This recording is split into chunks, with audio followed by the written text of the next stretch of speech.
So, guys, this is Donnie Lee. Introduction episode of the Process Podcasting. We'll be talking to you guys about life on and off the field, on and off the court, but more importantly, talking to you guys about the transition that every single athlete has to go through when the ball goes flat. First and foremost, I'm your host, Donnie Lee Jr., former University of Alabama receiver, track and field runner as well. Going to tell you guys a little bit about my story, and then the rest of this podcast will be about telling you guys the stories of other athletes and the things that they've overcome, the struggles that they've had, and the ways that God has worked in their lives. So like I said, my name is D. Lee. Played ball here at Alabama from 2014 to 2017. Was Army brat growing up, so I moved a good bit. Both of my parents were in the military, lived in California, lived in Georgia, Alabama, Seoul, Korea, Frankfurt, Germany. And one of the most consistent things with traveling was ball. That was probably the only thing I had that no matter where I went, ball was always the same, and it was always how I made friends. Through high school, I was blessed to pick up a lot of offers, specifically in track and field. I had offers from Florida, Oregon, USC, LSU, so forth and so forth. My final three were Florida, LSU, and Alabama. Ended up going to Florida before transferring to Bama.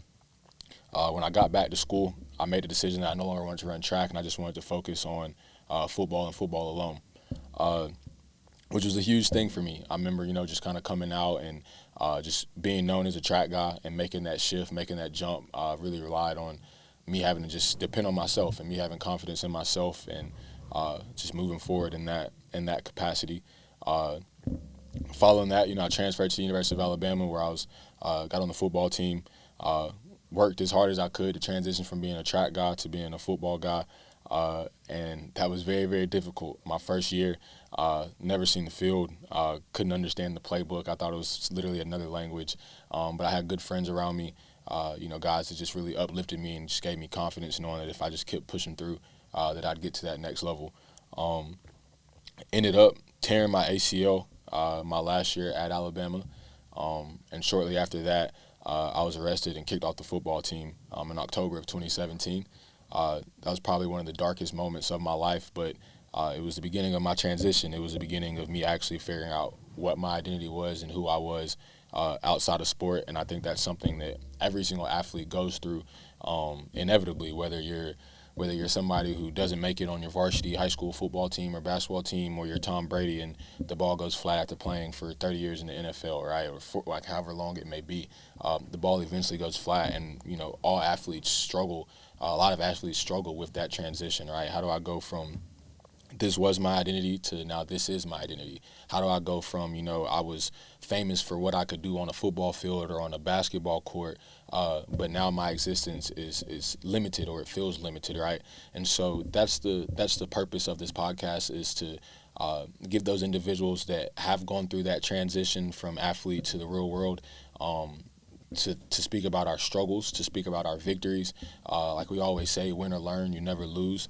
But to give people the opportunity and the confidence to know that the game doesn't end just when you stop playing the sport.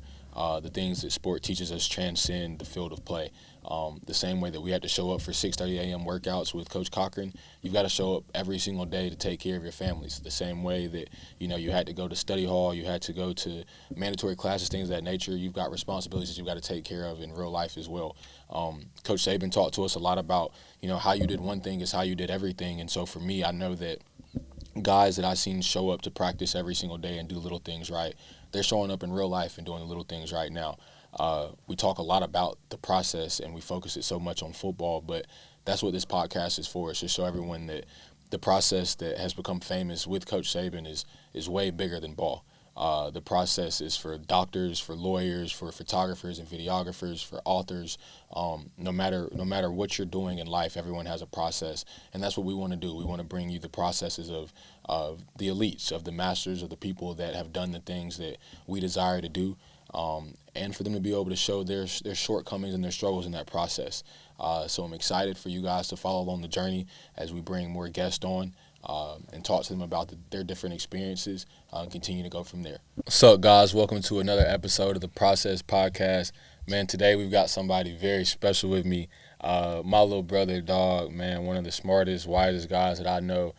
Someone that, is taking what life has given them and really made magic out of it. You know what I'm saying? We can sit around and complain about how the cookie crumbles, but you get certain people in your life that they don't care how it crumbles, they're going to eat regardless.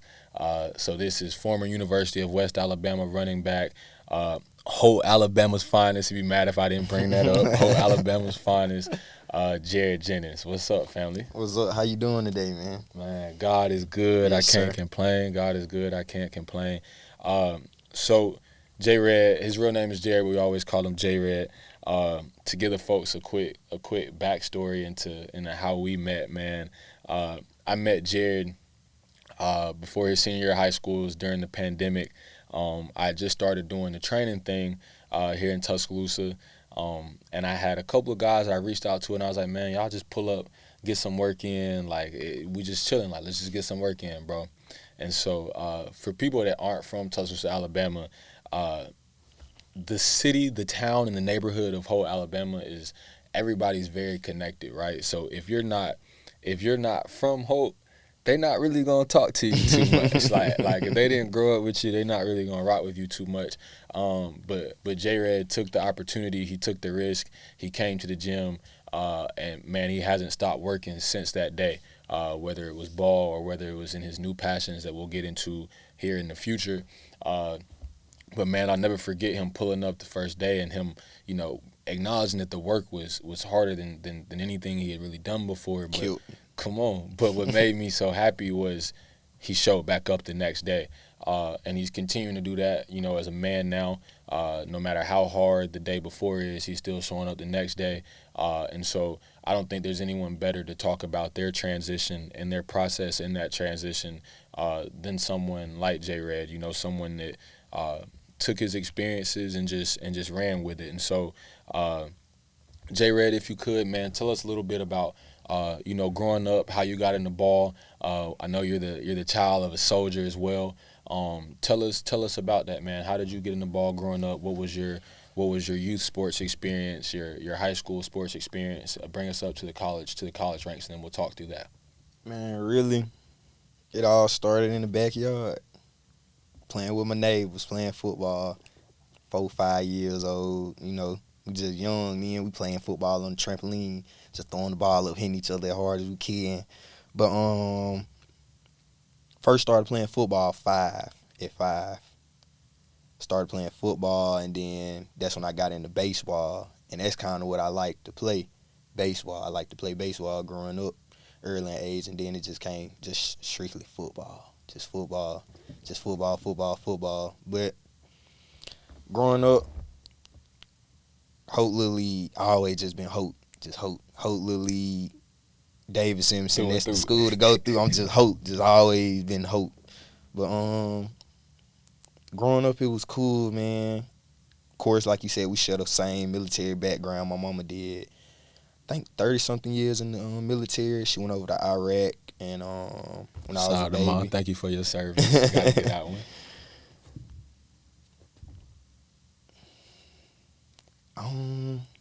My mama, she raised me. She raised me to just be tough.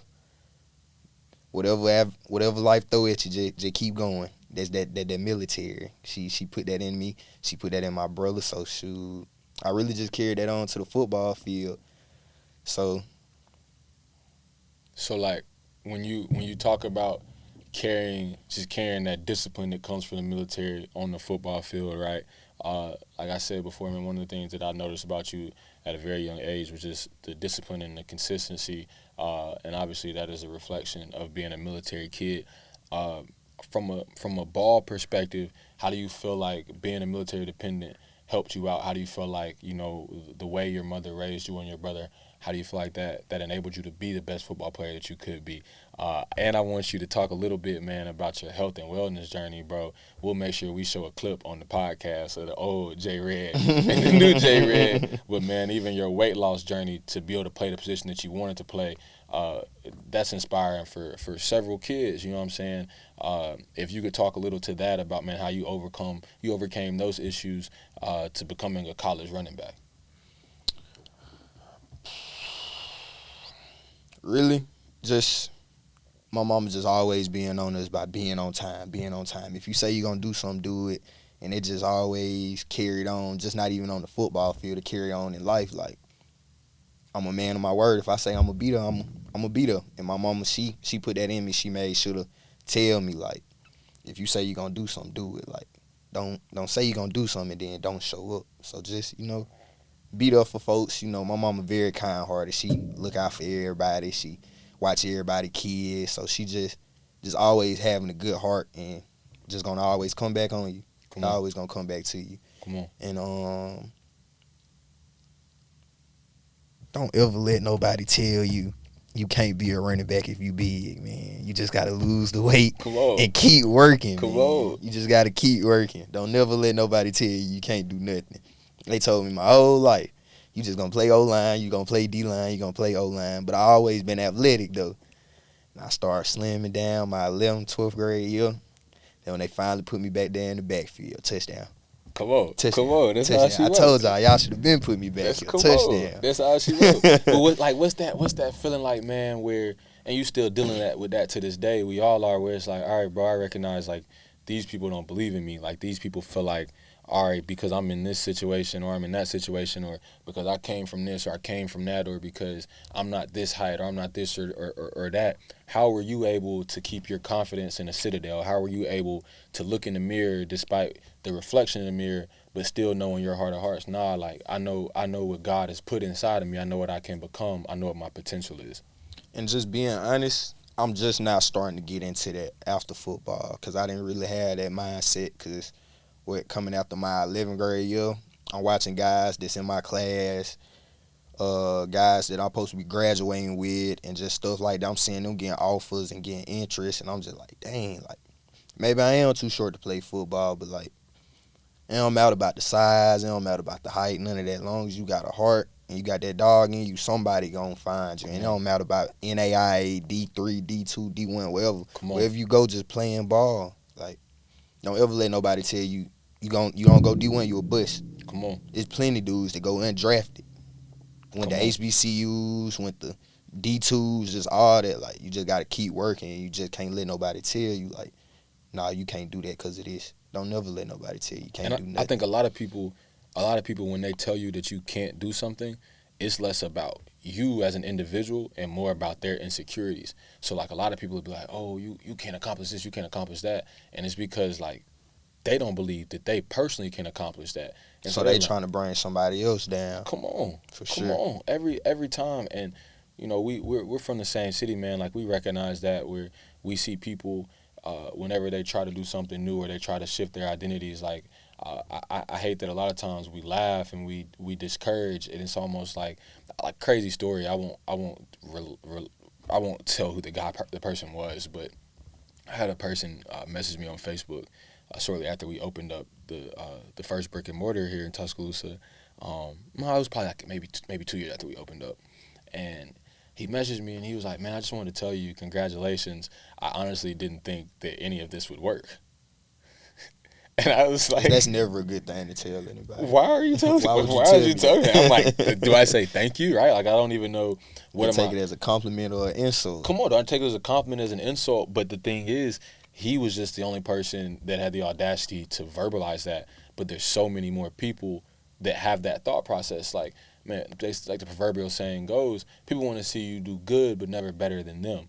And that's an unfortunate reality. I think that's why it's important to have people like yourself around, because they allow you to understand, man, like, bro, you got to continue to compete with yourself and continue to improve.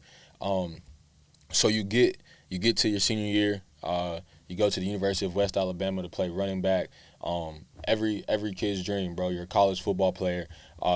Your transition and your process is really, really unique in the sense that you made the decision to walk away from the game. The game wasn't snatched away from you acutely. There were some medical things that forced you to make some decisions. But talk about that decision to walk away from the game, as opposed to, some people sit around and they just, even after the ball is gone flat, they still sitting there trying to play with it. I'm like, bro, the game is dead and gone. You got to find a new way to serve this game. How was that process for you in terms of going to West Alabama, the time that you spent there? What did you learn there, and how are you utilizing that knowledge now? West Alabama taught me a lot, man. Livingston, Alabama is It's not much down there. It ain't too much down there. You got a Jack's. Go West, go Wolves, by the way. I was just saying that. You feel me? Proceed. You got a Sonics, you got a McDonald's, you got the gas station, you got a Jack's. Livingston just taught me don't take nothing for granted. Because, Real like, talk. people really live down here, and this all they got. Because I'm from the city. But I stayed in my range. I stayed in Hope. I ain't really leave Hope, really. We had everything we need unless we going to, like, Walmart or something like that. But, like, dang, it ain't got a grocery store. Like, Livingston taught me, like, don't take nothing for granted. And then when you down there as a college student, pretty sure everybody, not everybody that went through it, but everybody that went through that, man, I really ain't got no money. Like, I'm in college. I'm a broke. Like, everybody that had that broke college student moment. Like, but you still having the time of your life down there, though. Like, but we just made it work down there. We, you know, coming in with the freshman class, we kind of all was, like, the man at our school. And we all kind of, like, we stuck together through our first little semester. And we all just told each other, like, we'll be a good class. Like, we thugged it out. But a lot of people ain't really just cut for it. Like, a lot of people don't really got that mindset to the point where they just be like, I'm just going to keep waiting my turn, keep waiting my turn, keep waiting my turn. I was one of those people where before even the medical conditions came up, I was thinking about just leaving away from football, trying to find something else. Because, like you said, if I'm back down at college broke, what my Deuce doing at home, like, she can't even send me no money. So that kind of just, you know, put a little burden on me. Like, nah, I got to get back home. I got to go get me a job. I got to help my Dukes. Like, you feel me? I got to at least pay a bill or two, like, just help her, give her some money, something like that. And that kind of just, you know, me just always, like, not growing up with a father or anything, me just always, I got to protect my mom. I always got to protect my mom. Even when we into it, I got to protect my mom. Like, I always got to protect my dudes. Like, she needs something, I need to be there, because I always felt like I was the man of the house. So, stopping playing football wasn't really hard till it got, like, on down the line where it was just like, man, like, I've been doing this since I was 5, and I really don't play football no more, especially, like, when you always been on the time, like, a time schedule, like, football, everything around. Practice at this time, meetings at this time, your whole life. I got to lift weights, like, always. That's just mandatory, and it just kind of, like, it was just different. First day was different. Like, when I went to sleep after I said, I was like, I text my running back coach. I told him I quit. Well, I wouldn't say I quit, but I walked away right before a scrimmage, our first scrimmage, and I told the coach I wasn't going to be there, and he didn't even believe me. He said, whatever, man, I'll see you in the morning. And I woke up that morning, I thought about going, but I sat there and told myself, football, just, it might be it for me. Like, maybe I got better things for me, and I prayed about it that whole night. I don't even think I slept. I prayed that whole night, just asking God, like, what should I do, and just lead me in the right steps. And that's probably one of the best decisions I made, because I know me, and just me being me, in my mindset, I'll probably still be trying to play football to this day. Come on. Just me being me, because I always had that mindset. Ain't nobody finna tell me I can't do this. Well, I'm finna prove y'all wrong. I'm finna prove y'all myself wrong. Right and prove y'all wrong. I'm finna prove y'all wrong. That's all. But yeah, football, it was tough stepping away from it, especially dealing with me. I had to step away because of concussions, and that really just kind of, you know, that kind of hurt. But like I said, God does everything for a reason. Amen. What based off of that, piggybacking off of that, what would be your advice to a younger version of J-Red going through this process? And what would be your general advice to athletes in that transition? Like, when the ball is going flat, like you said, you sit there and you have that conversation with yourself where it's like, all right, maybe ball isn't for me. What's next? What's next, right? What advice would you have for those athletes to prepare for it? Because I think something that's really unique with athletes and what makes the ball going flat so painful.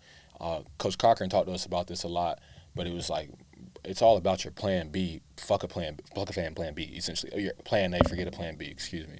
And understanding that if you've got a plan B, you're essentially preparing to fail. Like, that's literally how it was worded to us. That's how it was formatted to us. Is if you have a plan B, if you have a backup plan, that means you don't fully trust in this initial plan. Now, my age now, in retrospect, I recognize like, nah, bro, like you don't necessarily gotta have a backup plan, but you need to have some type of contingency plan for when the ball goes flat because it's gonna go flat inevitably. But what would your advice be to a younger version of yourself, or any listener that's going through that process right now, where they might be an eighth grader getting ready to go to high school and they're like, man, I don't know if I want to play high school ball, or a senior that's like, hey, maybe I've got some offers, but I don't have the offers I want, so maybe I might walk on here, or kids that have the offers they want, but they just don't love the game anymore. What would be your advice to anyone going through that transition of the ball going flat? Just go with your heart, man. Just go with your heart. Your heart if it's something on your heart and it's there for a reason, because that means the Most High, he put it there for a reason. And just pray about it, man. Just like, if you ever just question yourself or doubt yourself on anything, just pray about it. Just pray about it. And then he might not give you a sign right then and there when you want it, but he gonna give you a sign when you need it on, like, yeah, you know what you prayed for? Like, I'm showing you now, like, yeah, like, that might not be it, but I'm showing you this, like, and what can benefit you and do it like that. But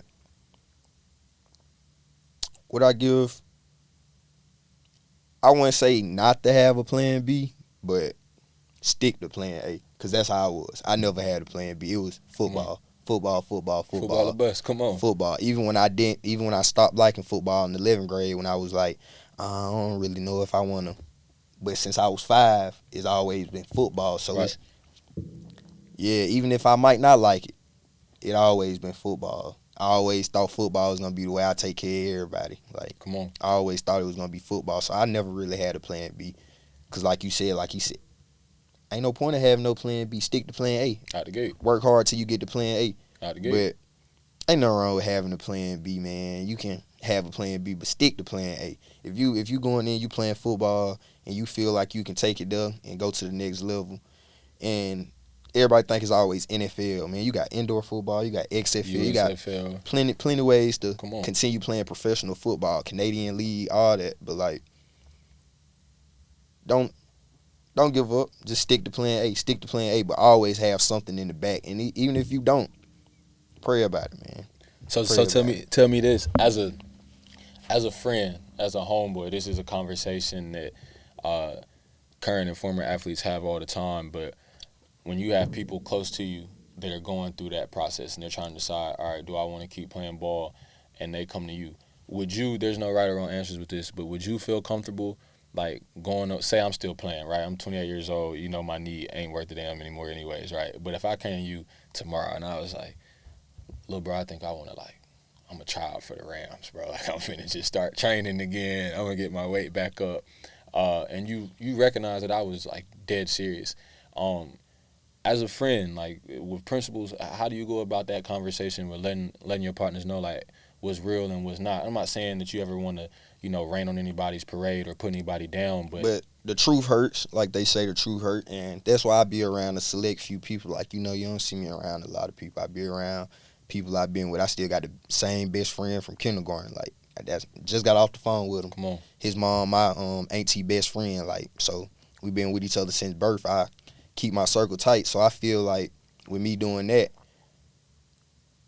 I can tell you, like, when you in the wrong, and I can keep it real with you, because I wouldn't feel like you wouldn't feel like I'm hating on you, because some people, that's how everybody look at it. When you tell them something and it's just not really realistic, like, and you tell them, like, man, that might not be the best idea for you, they'll look at you like you a hater, but the truth hurts. So, yeah, I surround myself around people that when I do wrong, even when I mess up, my brother gonna call me, hey, man, you should never did that. Like, yeah, like, we hold each other accountable. So, like, I put myself around people that I can tell them when they wrong and put them in their place, and they also can do the same. Like, when I'm in the wrong, tell me when I'm wrong, and, I can do it off that. And it's always never, like, in public or just around people. It's always behind closed door, because that's the type of bond we got. So, like, I can do something. Critique in private. Yeah, like, I can do something, post something on the internet, and he might not even say nothing to me. He might not react to it. He might not do nothing. But when we get in the car by ourselves, or we get in the house by ourselves, speak on that. He gonna tell me, hey, bro, that one, you was tripping. Like, right. You shouldn't have even did that. Like, you should have went about that a whole nother way. Right. And I respect that about my brothers, because that's what I want to surround myself around, people like that. I don't want nobody let me do this and that, and they just tagging along, let me just Right. do crazy stuff, and they not even saying nothing. And you get that a lot with athletes. Like a lot of times where there's the moment a guy starts picking up offers, so many people around him become yes men. Like They'll do whatever just to be around them. but man, what they will do whatever. People, if you don't hear nothing else from this podcast, please listen to what this man just said.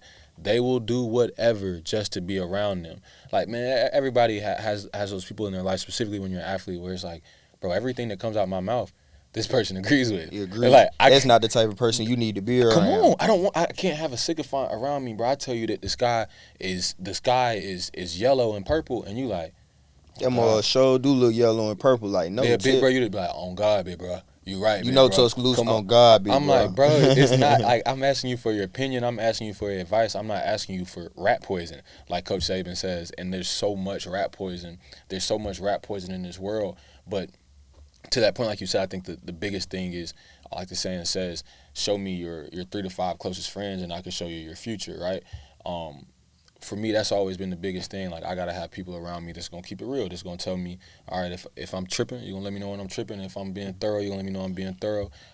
That way I can move accordingly. I know that when I was at Alabama, I wasn't surrounded by that. Like, I was surrounded By yes man. strictly yes men. Do whatever you tell them to do. Come on. It, on, And I was on the command. same way. Even in high school, I was the same way. Because I always went to Hope, so everybody knew me. So whatever I said, it just went. It's law. And I thought that was cool, but that ain't cool to surround yourself around. Because you don't like get a that. sense of reality. Essentially, like you don't understand. You always think you're right. You always think you're right. I was talking with one of my best friends about that. Like, constructive criticism is my love language. Like, back when we were working out together, bro. Like, I just tell y'all all the time. If I stop screaming at you, if I stop yelling at you, if I stop correcting your mistakes, I don't care no more. I don't care no more, bro. 'Cause Like, that means you don't care. I don't wash my hands with it. At this point, bro, we just out here kicking it. You ain't even trying to train for real. You just wanted to spend some time. You just out here. You an extra person You out just here. an extra My focus body. not even on you. I can't. You feel what I'm saying? And now, if I'm constantly trying to coach you up and talking to you, that means I'm still invested. But you brought up a good point, man. You're like, my brothers will keep it real with me. My brothers let me know what's going on. And so, Jared, you've done a great job in your transition in terms of how efficiently and how quickly you've made that transition. Like, some people spend 5 years after the ball goes flat trying to figure out what they want to do next. Some people spend 10 years. Some people spend their entire lives trying to figure out what they want to do next, right? Next day, you got to be on it. You gotta be ready. You gotta find something to serve. something. So for you, you found photography, you found videography. Just got in the game a few months ago. You've already made a huge splash. I know you've done a lot of work with some of the top photographers and videographers in the world. I mean, in the city, soon to be the world, like our guy CJ Speaking in Thomas, their existence. Scooter, just our entire team, man. But you've already just come in and made a huge impact. You've already worked with several high schools around the area. You've worked with Nalu and Tuatunga Valoa. Obviously done work at Bryant-Denny Stadium, things of that nature. Explain to the audience how you took principles from sport and the competitive integrity you had as a football player, and how has that allowed you to enter the market in photography in the way that you have, and what are some principles that you take from sport, from ball, that you're now applying to your business as a photographer? One of the main things, and that goes back to just being a child, being on time. Amen. Just being on time. Like, that's the main thing, just being on time. Even if I ain't got myself together, I still got to get home on time. If I say I got to be there at 7:30, I need to try to get there. If not 7:25, right at 7:30. And even if I ain't got myself together, I'm here. I'm here at 7:30. We're gonna make it work. Come on. So that's probably one of the biggest things I took from football and brought it over to photography, because it's a lot of people that do stuff and they just feel like everything on their time, but it's not. Everything ain't on your time. Sometimes you're gonna be on people's time, and sometimes you're gonna have to, like, just sweat some stuff out. So, like, That's probably one of the main things I brought with me from football, being on time. Because you already know, you miss practice, it's over with. Right. You miss a meeting, Might as well not even show up. you might well not even. It's over with. This ain't class. You can miss class. Give me 30 your minutes. funniest college football experience in which you were either late to a practice, Man. missed a class. Give me your funniest college football experience. And you know it, West Alabama, man. That's the only time I ever missed practice or meetings, man. I never knew I overslept. I never knew I overslept. Man, I ended up going to the club. I came back home with my to this day, my homeboy, Chris Binion. He still played for West Alabama. Shout out to Put. Shout out to Put, man. Since Little League basketball, man. We shot down here. And in his car, freshman year, I ain't had my car down there on campus yet. We shot down in his car freshman year. He had workouts.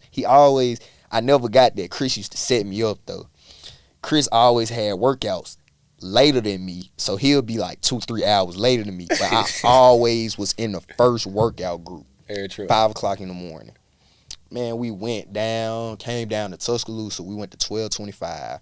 Man, I think we stayed down here to probably 3:30 in the afternoon. Not in the afternoon, 3:30 at night. So coming from Tuscaloosa to Livingston, we used to book it. So we probably got back in Livingston probably around like right at 4:30 something.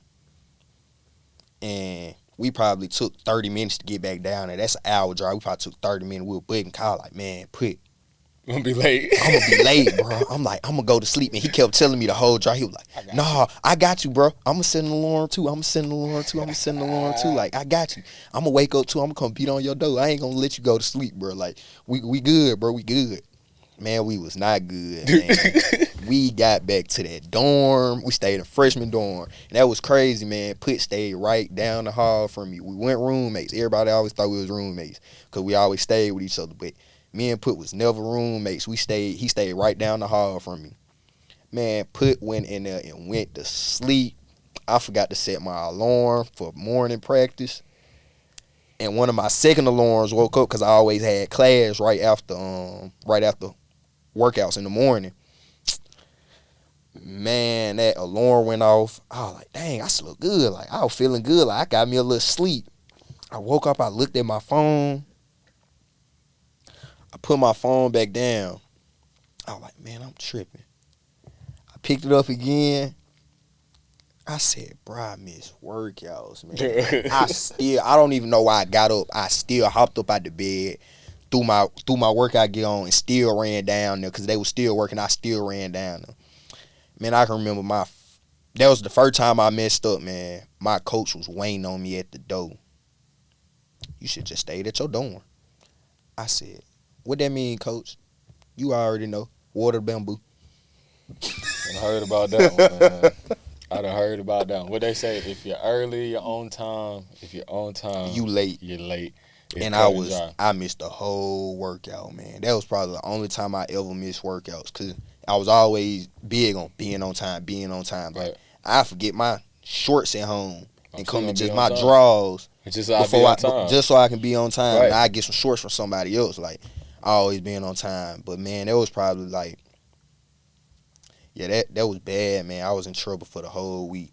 But you recognize how that applies to, like, life as a man, even past ball, because, all right, if you late paying your power bill, they gonna cut it off. You feel what I'm saying? So if you late to a photo shoot, that client could leave. You know what I'm saying? And they gonna put your business on Facebook. That's just how it is. That's just how it is in Tuscaloosa. And not even just all over, bro. If you don't stand on business, man, they gonna let it be known. They gonna let it be known, bro. And so, like, that's my biggest thing is I think so many people forget our competitive integrity and the things that we did as athletes when we become men and we become women. Like, if you were able to wake up every single morning to be somewhere at 5 a.m. for a football team, for a university, why can't you have the same discipline to get up at 5 a.m. For yourself, right? To whether it's you building your business or you say, oh, like, I need to start working out again, or I need to, like, okay, wake up at 5 o'clock. Even if you just wake up and get your day started, like, come on, you did it for that. So why you can't do it for yourself? And that's what